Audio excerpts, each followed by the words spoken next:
Imagine waking up in one of the largest cities on Earth, not in today's world, but in the 1300s, a place where stepping outside your front door could be the most dangerous decision you make all day. The streets were crowded, disease spread without warning, crime lurked in every alley, and a single spark could reduce entire neighborhoods to ashes. Welcome to one of the most dangerous cities in medieval Europe.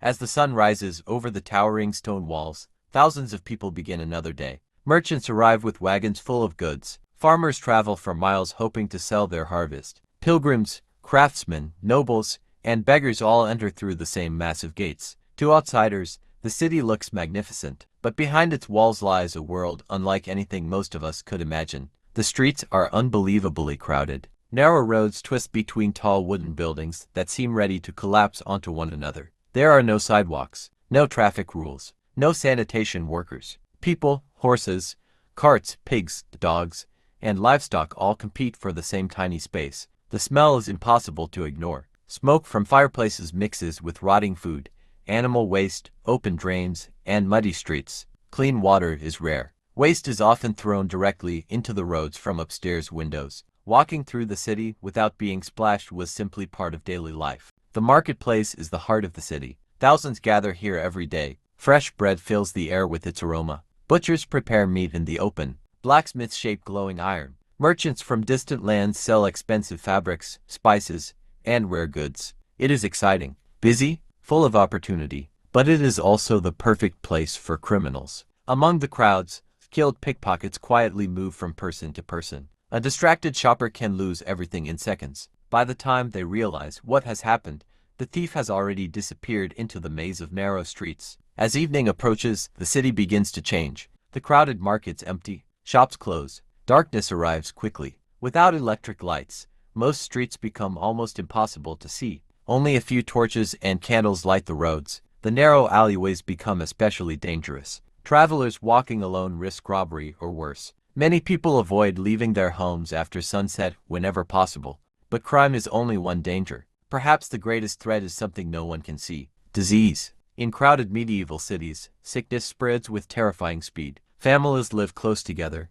Animals often share the same streets. Clean drinking water is difficult to find. Medical knowledge is extremely limited. When disease appears, entire neighborhoods can become silent within days. Church bells ring constantly as funeral processions move through the streets. Fear spreads almost as quickly as illness itself. Fire is another constant threat. Nearly every home is built from wood. Cooking is done over open flames. Candles burn throughout the night. One accident, one forgotten fire, one strong gust of wind. That is all it takes. Flames race from roof to roof faster than anyone can stop them. Entire districts disappear beneath thick smoke. Families flee carrying whatever they can. Everything else is left behind. Justice in the city is public. Punishments are meant to be seen. Large crowds gather in the town square. Guards escort prisoners through the streets while curious citizens watch. Public punishment serves as a warning to everyone. The message is clear: break the law, and everyone will know. Life is also deeply divided by wealth. In the poorest districts, families crowd into tiny wooden homes. Several generations often share a single room. Roofs leak. Food is limited. Every day is a struggle. Yet only a short walk away, wealthy nobles live behind stone walls. Their homes are larger, cleaner, protected by guards. Servants prepare meals while gardens remain carefully maintained. Within the same city,